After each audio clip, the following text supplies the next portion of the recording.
네, 첫 번째 코너 이슈 드림 리그입니다. 이슈에 따라 움직이고 있는 종목들 짚어보는 시간인데요. 오늘의 이슈 공개합니다. 네, 이슈 드림 리그 코스피 바닥 1900선 지켜낼까? 자, 오늘의 이슈 코스피 지금이 바닥인지 과연 1900선을 지켜낼 수 있을지에 대한 주제를 선정해 봤습니다. 뉴욕 증시가 7% 하락을 해갔고요. 23년 만이라고 합니다. 서킷 브레이커가 발동이 됐고요. 15분간. 그리고 또 코로나19 전 세계 확산되는 대유행의 조짐을 좀 보이고 있다라는 이야기와 함께 또 더군다나 유가의 폭락, 뭐 사우디와 러시아에 대한 어떤 대립으로 인해서 유가의 폭락. 지금 뭐 주변에 호재가 단 하나도 없는 그런 상황입니다. 자, 이럴 때 문제 우리는 우리 증시에 대한 이야기를 좀 해봐야 될 것 같은데.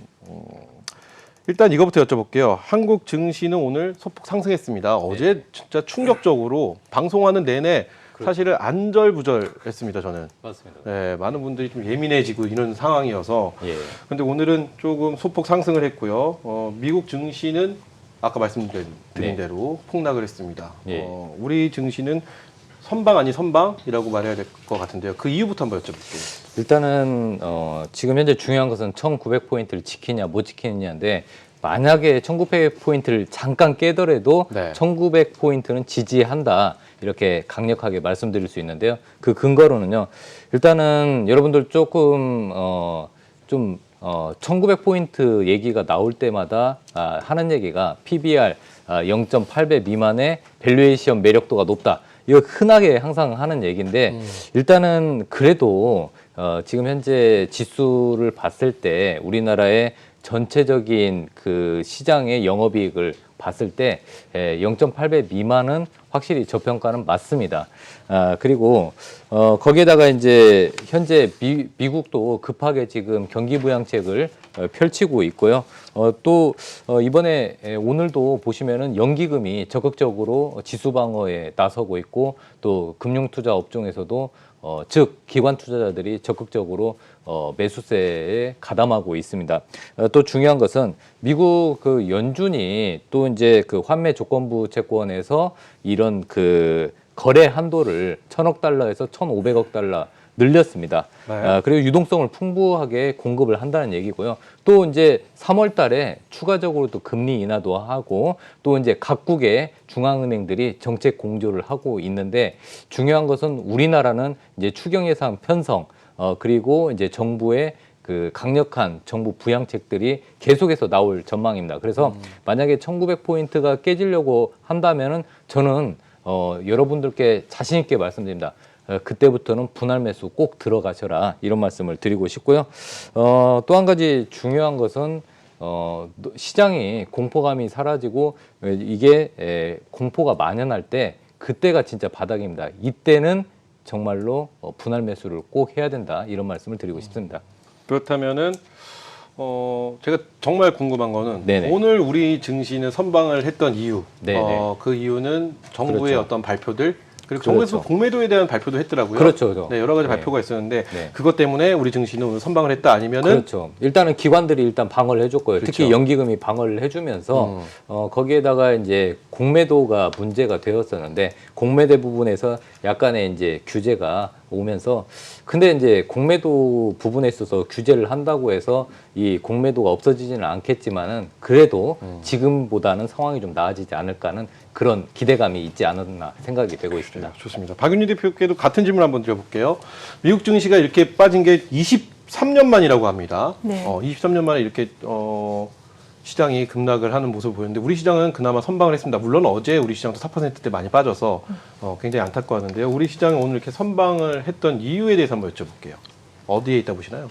일단 이번에 급락은요, 사실 코로나 때문에 시작이 된 것으로 이렇게 보이잖아요. 우리 시장으로 보면. 그런데 어제의 급락은 약간 코로나에만 국한된 것이 아니라 미국의 이제 유가가 급락을 하면서 네. 미국 시장이 너무 크게 큰 폭으로 서킷 브레이크가 나면서 우리도 거기에 같이 무너졌던 시장이었던 것 같은데 우리는 미국의 어제의 급락은요, 약간 미국 자체적인 약간 결함이 좀 있었던 게 아닌가. 제가 혹시 기회가 되면 이거는 이 시간에 지금 드리긴 시간이 모자라서 미국은 미국이고 우리는 미국이 가지고 있는 구조적인 어떤 결함이 좀 있었던 것이 아닌가. 네. 우리가 잘 모르지만 숨겨져 있는 저 이렇게 보고 있고 우리는 지금 제가 보기에는 반드시 지금 우리가 선행돼야 될 과제가 코로나입니다. 오직 코로나에 우리가 지금 다 보고 있는 거예요. 그런데 약간 코로나가 굉장히 지금까지는 그 확산 속도가 굉장히 급하게 올라왔거든요. 근데 지금 조금 정점을 치는 것 같은 이런 분위기가 분명히 있습니다. 그래서 우리 시장은 제가 우리 이제 많이 이야기를 해드리는데 공개 방송에도 이야기를 해드리는데 우리 시장은 조건이 좀 있어요. 다시 반등을 하기 위해서는 네. 일단 코로나가 조금 증가 속도가 둔화가 돼야 되는 게 일단 전제가 돼야 되고요. 그 두 번째는 환율입니다. 지금의 환율은 저는 사실 어저께 우리나라 환율을 보면서 11.9% 맞아 11.9원. 저는 어저께 그렇죠. 사실 굉장히 실망스러웠어요. 우리 시장 이거밖에 안 되나 막 정말 화가 났거든요. 이렇게까지 방어를 못하는 환율을 그래서 근데 오늘 보니까 어저께 올라갔던 거 다 뱉어냈어요. 네네네. 환율이 정말 중요합니다 지금은. 그래서 환율 지켜내야 된다는 거. 요거까지 좀 말씀을 드리고 그리고 다른 나라들이 지금 다 경기 부양책이 다 나왔어요. 부양책이 나와서 금리도 내리고 아니면 지준율 내리고 지금 양적 완화를 했단 말이에요. 근데 우리 지금 아직 카드가 남아 있어. 우리 아직 금리 인하는 안 했잖아요. 그래서 요거까지 금리 인하 얘기가 나와서 시장을 좀 부양하겠다는 어떤 정부의 의지를 보여주고 우리 시장 좀 경제에 대해서 조금 벗어날 수 있는 어떤 이런 여건을 마련해 주면 우리 시장은 올라올 수 있을 거라고 네. 봅니다. 왜냐하면 월봉을 보시면 각국의 이제 월봉을 보시면요. 사실 미국 시장의 월봉은 끔찍해요. 지난달 이번 달 내린 폭이요. 이건 정말 급락주 중에서도 이거는 뭐 한 나라의 지수가 아니라 너무 끔찍하게 내렸어요. 우리 시장도 내렸는데 우리 시장하고 비교가 안 돼요. 그러니까 우리 시장은 많이 오르지도 않았기 때문에 사실 내려서 굉장히 다들 힘들어하거든요. 생각해 보면은 별로 안 내렸어요, 많이. 그 얘기는 우리가 또 올라오는 것도 우리가 충분히 그러니까 너무 구조적으로 우리가 문제가 있었다기보다는 코로나가 우리는 발목을 잡았다라고 보고 네. 코로나가 잠재가 좀 잠잠해지면 우리 시장은 정말 충분히 올라올 수 있다라고 생각하고 아까 1900선 이야기를 하셨어요. 네네. 제가 1900을 지켜낼 수 있을까라는 이야기에 아까 박찬호 대표님하고 좀 약간 일맥상통한 부분은요. 1900선을 깨게 된다 만약에 깨게 된다 그러면 전 적극 매수라고 생각을 합니다. 적극 그 부분에서는 정말 적극 매수로 가담하셔야 되고 한 가지 제가 말씀드리고 싶은 건 월봉에서 이번 달 3월이죠. 월봉이 아직 만들어지면 멀었어요. 근데 지금 음봉 상황입니다. 월봉이. 제가 어디서 끝날지 완벽하게 말씀드리기는 어렵죠. 월봉이 양봉이 나올 것이다. 월말쯤 가면 3월 31일 날 끝날 텐데 월말이 되면 지금의 음봉이 아니라 그때는 양봉으로 마감될 것이다. 네. 양봉의 크기가 얼마큼인지 이제 이게 중요한 거죠. 근데 양봉으로는 마감될 거다. 시초가가 3월 달 첫 시초가가 1997이었거든요. 그러니까 이것만 넘어서면 양봉으로 마감을 하는 겁니다. 네. 그래서 분명히 양봉으로는 마감할 테니까 만약에 1900선을 못 지키거나 못 지키는 상황이 오더라도 여러분들은 정말 적극 매수에 가담을 하셔야 된다라고 보고 있습니다. 좋습니다. 네. 좀 유튜브 채팅창에 시황을 잘 보는 박윤진 이 힘든 장 당신의 능력을 보여주세요. 뭐 이런 글도 올라옵니다. 이거 한번 여쭤볼게요. 대표님 그렇다면 트럼프의 금리 인하 정책 대표님이 보시기엔 실패라고 보시는 건가요? 지금 아까 쭉 말씀해 주시는데 월봉을 보면은 우리나라 시장과 견줄 수 없을 만큼 열악하다, 그림이 안 좋다, 뭐 이렇게 말씀해 주셨는데. 제가 봤을 때는요. 네. 정말 급했어요. 우리가 코로나는 다 알고 있어요. 지금 전 세계에서 지금 코로나 확산되면 어떻게 될까 막 지금 발발 다 떠글거든요. 네네. 근데 지금 미국은 코로나 하나 때문에 그렇게 급하게 금리를 내릴 것 같지 않아요. 솔직하게 얘기하면. 우리 정말 딱 드러내놓고 말을 못하는 전 세계적으로 이렇게 우리 이만큼 뭐가 어려워요? 그러니까 우리 금리 내려요? 우리 급하게 정말 우리 갑자기 이렇게 했어요라고 이야기를 할 수 있지 못할 뿐이지 코로나가 아닌 어떤 다른 이슈가 지금 있었던 것으로 보입니다. 근데 일단 1차적으로 표면적으로 보이는 것은 여러분들도 어저께 뭐 뉴스를 통해서 보셨겠지만 유가가 급락했는데 네. 유가가 급락하면서 미국의 셰일가스 회사들이 줄도산 위기에 있다라는 이제 이야기를 들으셨죠. 아마 이런 약간 구조적인 결함이 우리는 모르지만 우리 지금 당장 우리나라에서 정말 어떤 일이 있을지 모르겠지만은 약간 구조적인 결함에 뭔가 이유가 있었을 것으로 꼭 코로나 때문은 아니고 그래서 50bp를 너무 급하게 정례회의도 아닌데 갑자기 내렸단 말 너무 급했어요. 그러니까 뭔가 지금 당황한 거예요. 뭔진 모르겠습니다. 그게 나중에 나올 거예요. 당황했고 또 다시 또 다른 50bp를 또 기다리고 있다라는 네. 이야기도 지금 시장에 나오고 있거든요. 그 얘기는 너무 급한 거예요. 뭔지 모르겠지만 그래서 그게 뭐가 될지 그때까지 좀 경계를 해봐야 되지 않을까 이렇게 보고 있습니다. 좋습니다. 뭐 말씀하시죠. 네네. 네. 첨언을 하자면 네. 뭔지 모를 게 아니라 제가 말씀드리고 싶은 거는 미국 시장에서 금리 인하를 급하게 했고 그 다음에 연준에서 환매부 조건 부채 그 거래 한도를 증액을 하고 이렇게 급하게 금융적으로 이렇게 급한 불을 끄는 이유는 일단은 ETF라는 거대 자금 그게 첫 번째 이유고요. 두 번째는 유가 급락에 따른 그 금융 리스크가 전이될까봐 그런 부분에 있고 이런 그 유가 때문에 결국에는 에너지 기업들의 줄도산 가능성 이게 세 가지가 결합이 돼가지고 미국 시장에서 급하게 지금 대응책을 냈는데요. ETF 부분에서 아까 유가 부분은 박유인 대표님이 잘 말씀하셨고요. ETF 같은 경우는 거대 자금입니다. 그러니까 지수를 추정하거나 아니면은 그 상품 쪽에 이렇게 되는 자금들인데 그 ETF 자금들이 한쪽으로 쏠리는 경향이 있습니다. 네. 떨어질 때는 인버스 쪽으로 몰리고요. 올라갈 때는 그 레버리지 쪽으로 몰리기 때문에 이런 그 ETF 거대 자금으로 인해서 이런 부분이 어제의 미국 시장의 변동성이 너무 커졌다. 이렇게 저는 원인을 보고 있습니다. 그래요. 저 유튜브 채팅창에 이런 글도 있네요. 지금 대공황에 들어간 것 같음. 근데 이런 느낌 충분히 받을 수 네, 있습니다. 왜냐하면 지금 전 세계적으로 뭐 시장 자체가 뭐 시청 러시아는 물론 당사국이지만 오늘 그렇죠. 9% 이상 빠졌더라고요. 네네, 그거 보면서 굉장히 좀 뭐 심상치 않다 이런 의견을 갖고 있는데 우리 김영철 대표에게도 한번 여쭤보겠습니다. 같은 질문 드려보겠습니다. 한국 증시, 우리나라 증시는 오늘 선방이라고 좀 봐야겠죠. 그 네. 이유, 미국 증시에 비해서 우리 증시는 선방했던 이유는 어디에 있다고 보시나요? 일단은 뭐 어제 선제적으로 분명히 좀 빠진 부분이 있고 어제 이제 미국 시장에 선물이 이제 썸머타임 들어가면서 아침 7시부터 이제 쭈루룩 빠지면서 그게 이제 우리나라 개장하면서 반영을 했고 그러한 부분들이 일단은 뭐 선반영에 대한 부분들이 있었고 그다음에 유가도 이제 뭐 빠졌던 부분들을 일부 반영을 했었는데 오늘장 같은 경우에는 뭐 우리나라 시장 열리기 전에 일단은 뭐 미선물이 반등을 좀 했었던 그런 부분들이 있고 그다음에 이제 또 하나 보면 수급적인 요인이 저는 가장 크다라고 보고 있습니다. 그러니까 연기금은 어쨌든 2000선 밑에서부터는 주식을 조금 뭐 그 언저리에서부터는 이제 야금야금 뭐 자이든 타이든 뭐 욕을 덜 먹기 위해서는 일단은 뭐 기계적으로 좀 매수가 좀 가동이 됐는데 오늘은 특이하게 이제 금융투자 쪽이 이제 좀 매수가 좀 많이 들어왔거든요. 근데 금융투자 쪽 들어온 이유는 아무래도 파생 쪽 이슈가 개인적으로는 큰 것 같습니다. 이번 만기 한 이틀 정도 남았는데 금융투자는 파생 포지션이 위쪽으로 좀 잡혀 있거든요.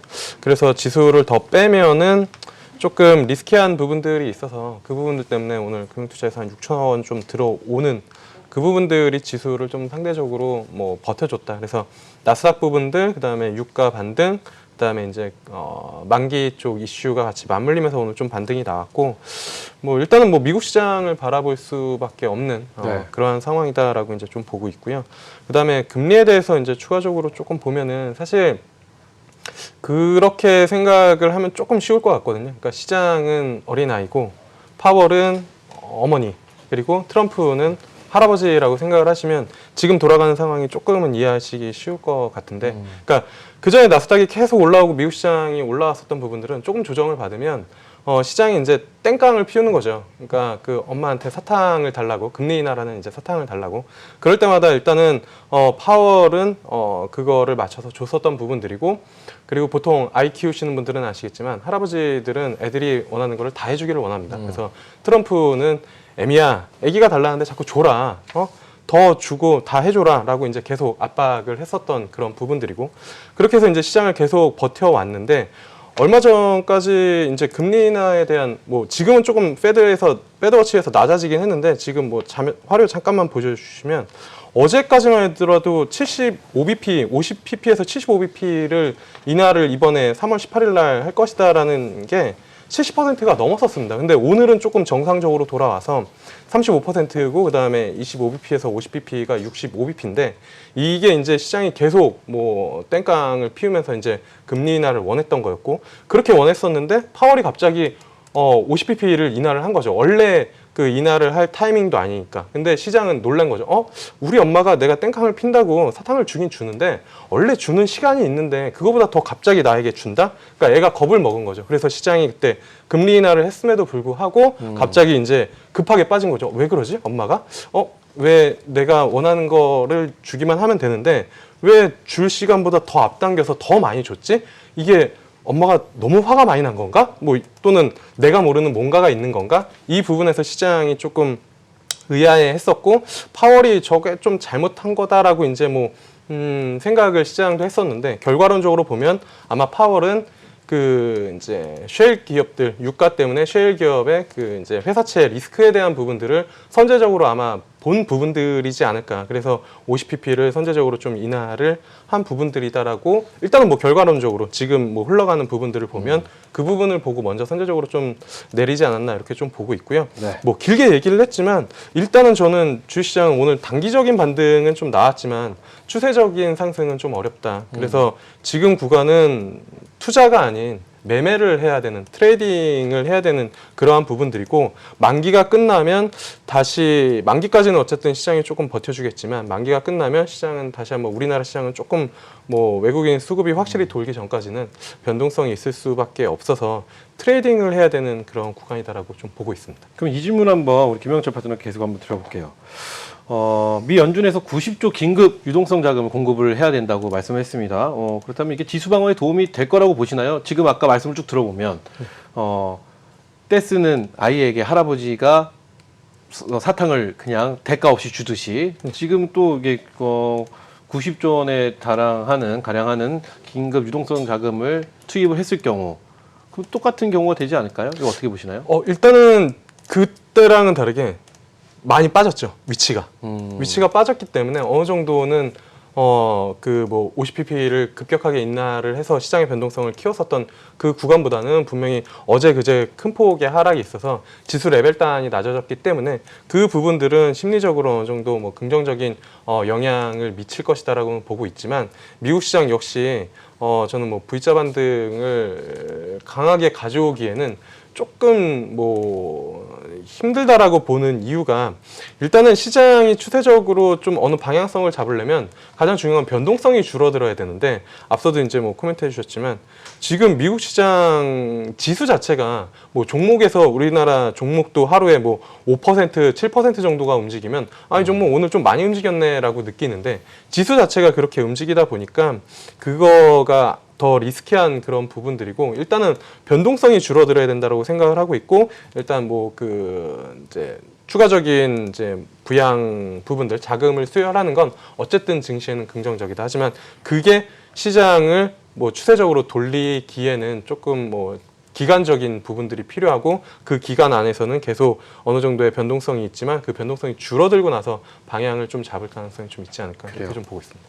좋습니다. 저희가 사실 준비한 질문이 굉장히 많습니다. 네. 근데 저희의 늘 항상 단점이 시간이 항상 네. 많지 않다라는 점입니다. 그래서 이 질문으로 바로 넘어가 볼게요. 예.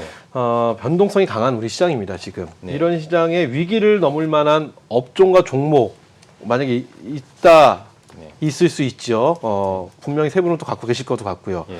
어떤 업종과 종목이 이런 변동성 시장의 위기를 극복할 수 있을 만한 업종과 종목이 될지 이번에는 우리 박윤진 파트너부터 한번 여쭤볼까요? 사실은 지금 딱 제가 섹터가 이렇게 시장이 무너졌음에도 불구하고 시장 대비 강하게 움직이고 아직 살아있는 섹터가 몇 가지가 있습니다. 네네. 일단 가장 큰 틀에서는요. 전기전자 일부, 네, 전기전자 일부. 일부. 네, 네. 네, 일부가 있고 반도체를 비롯한 전기전자 일부. 그 안에는 뭐가 들어가냐면 반도체, 비메모리 쪽 관련해고요. 그리고 5G. 그리고 이제 2차 전지 종목들이 있습니다. 네네. 그리고 한 축에는 그렇고 다른 한 축으로 보면은요. 일단 이쪽 종목이 살아 있어요. 제약바이오. 제약바이오 종목들이 은근히 섹터가 생각보다는 강하게 지금 유지가 되고 있습니다. 그래서 이쪽도 좀 보셔야 되고 서비스 업종이 있는데 서비스 업종이라 그러면 복잡하게 생각할 게 없고 일단 어느 쪽이라고 하면 결제주 내지는 이제 게임주. 네. 이쪽으로 생각하시면 됩니다. 그래서 요 안에서는요 충분히 이 시장을 이길 수 있을 만한 이 종목들이 워낙에 많이 있다고 생각합니다. 그래서 이쪽 안에서 저는 오늘 좀 종목을 추려보고 싶고 오늘 뭐 아까 이제 빅리그도 뒤에 있지만 그렇죠. 이 안에서 저는 오늘 종목을 가져와 봤고요. 그 안에서도 지금 5G 관련주 종목들을 지금부터는 좀 보셔야 된다라고 생각을 합니다. 지금까지는 약간 코로나 바이러스가 되게 확산이 되면서 제약 바이오 종목들이 굉장히 강했거든요. 강세가 뭐 진단 키트라든지 아니면 신약, 뭐 아니면 치료제, 백신. 뭐 이런 쪽 관련해서 굉장히 상승이 많이 나왔는데 이 종목들도 좋은데 지금부터는 반드시 5G 종목을 보셔야 된다는 겁니다. 왜냐하면 다들 압니다. 지금 코로나 바이러스가 이렇게 세상을 이렇게 막 어지럽게 하면서 소비가 굉장히 위축이 돼서 경기가 조금 위축될 것을 다들 지금 알고 있어요. 그래서 네. 이번에 중국에서 무슨 이야기 나왔냐면 이거는 억지로라도 소비를 좀 활성화시키고 경제를 좀 부양하기 위해서 카드를 내걸었는데 그게 뭐냐면 5G를요 빨리 더 앞당긴다는 거예요. 그러면 좀 부양이 나오지 않을까. 근데 5G라는 것이 생각해보면 우리가 이렇게 코로나 때문에 이제 집에 있는 집에서 생활하는 이제 시간이 많아졌잖아요. 근데 그런 것을 봤을 때도 5G는 상당히 도움이 됩니다. 예를 들어 집에 있는 상황에서도 우리가 많은 5G를 활용을 할 수밖에 없는 이런 지금 패턴이 된 거예요. 생활 패턴이. 그렇기 때문에 빨리 앞당겨서 나쁠 게 전혀 없다. 중국에서 이렇게 나왔고 우리나라에서도 지금 이통사 3사가 있죠. SKT, 또 KT, LG 플러스인데 지금 하반기에 원래 잡혀놨던 어떤 스케줄들을 앞으로 밀어 당긴다는 거예요. 이쪽 5G 관련해서. 그렇다면은 지금부터 어떤 보셔야 될 부분은 분명히 5G 쪽이다라고 생각이 듭니다. 그래서 오늘 이따가도 제가 이제 챔피언 리그에서도 히든 리그에서도 이제 말씀드릴 종목이 5G 종목이지만 지금도 종목이 있을까라면 저 5G 종목이 여러 가지가 있어요. 뭐 HFR도 있고 이노아이리스, 솔리드, 뭐 RFHIC가 있는데 이쪽 종목들을 좀 보셨으면 좋겠습니다. 좋습니다. 자, 그럼 오늘 박찬호 파트너 짧게 네. 부탁드리겠습니다. 요즘 같이 변동성 시장, 네. 변동성이 강할 때 어떤 업종과 종목들은 저희가 잠시 후에 그렇죠. 예. 또 챔피언스리그 예. 준비되어 있으니까요. 어떤 업종들을 좀 눈여겨보면 좋을지 한번 여쭤볼게요. 네, 요즘에 이제 시장을 꿰뚫어보고 시장을 정확히 보려면요. 유가의 변동성을 정확히 보셔야 되고요. 지금 이 유가가 40달러 이하로 떨어지고 30달러 수준에 머물면서 전 세계적으로 위기가 찾아오고 있습니다. 하이힐드 채권 같은 경우는 유가에 15% 연동이 되어 있습니다. 그래서 여러분들 유가의 변동성을 꼭 한번 체크하시고요. 네. 그 부분을 말씀을 꼭 드리고 싶었습니다. 그 다음에 자 이렇게 변동성이 심한 장세에서는요. 레버리지 ETF 상품을 저는 꼭 말씀드리고 싶습니다. 왜 그러냐면은 지금 현재 종목마다 변동성이 크기 때문에 잘못하면 두더지 잡기가 됩니다. 이쪽으로 A를 두들겼는데 B에서 올라오고 B에서 두들겼는데 C에서 올라오고 이런 장세가 진행될 가능성이 높기 때문에요. ETF 상품으로 코스피와 코스닥을 나누어서 자 코스피에서는 코덱스 레버리지 상품을 좀 보시고요. 종목 번호는 122630 보시고요. 코스닥 쪽에서는 코덱스 코스닥 150 레버리지 233740 이 종목을 좀 보셨으면 좋겠습니다. 그리고 마지막으로 이렇게 글로벌적으로 유동성이 풍부해지면은 성장주가 유리합니다. 그렇다면은 3월에서 5월까지는 바이오를 좀 보시는 게 좋고요. 왜 바이오 섹터를 봐야 되냐? 이번에 그 코로나 사태로 인해서 한국의 K바이오, 한국의 이 제약바이오의 기술력과 진단 키트, 진단 능력을 글로벌적으로 많이 알렸기 때문에 저는 한국의 바이오 산업에 대해서 글로벌적으로 관심을 갖지 않을까 해서 바이오 섹터 좀 보자 이런 말씀을 드리고 싶습니다. 좋습니다. 자, 우리 김영철 대표님께도 같은 질문 드려보겠습니다. 변동성이 강합니다. 요즘 같은 때 어떤 업종들 우리가 눈여겨보면 좋을까요? 종목은 저희 잠시 후에 있을 다음 코너에서 말씀해 주실 종목이 아니면 여기서 종목도 좀 말씀해 주시고요. 겹친다면 이따 말씀해 주시면 될 것 같고요. 근데 저는 오늘 시장에서 이미 답을 좀 준 게 아닌가라고 이제 그래요? 좀 보고 있거든요. 그러니까 그 시장의 변동성이 있을 때는 앞서도 말씀드렸지만 그 투자를 하는 게 아니라 어쩔 수 없이 매매를 해야 되는 그런 부분들이거든요. 근데 시장이 빠졌다가 올라올 땐 결국에는 이미 앞전에 많이 담았었던 종목들, 그러니까 기관이나 뭐 외국인들 또는 이미 수급이 많이 들어갔었던 그런 종목들 위주로 반등이 제일 세게 나오는데 오늘 보면은 2차 전지 중에서는 에코프로 BM이 제일 반등이 세게 나왔고요. 그 다음에 5G 관련된 종목 중에서는 HFR이 뭐 제일 세게 나왔거든요. 그래서 2차전지랑 5G는 어쨌든 올 한 해 계속 이슈랑 수급이 들어올 수 있는 그런 종목들이기 때문에 이런 종목들을 뭐 내일 사자라는 게 아니라 시장이 빠지면 이런 종목들을 담아서 대장주를 담아서 시장이 올라오면 매도를 하고 담았다가 매도를 하고 이런 것들을 어쨌든 시장이 확실히 턴하기 전까지는 계속 매매를 주도 업종 내에서 해야 된다라고 이제 좀 보고 있는 그런 상황입니다. 네, 좋습니다. 이렇게 해서 오늘의 이슈 코스피 바닥 1900선 지켜낼까라는 주제를 갖고 우리 세 분과 함께 이야기를 나눠봤습니다.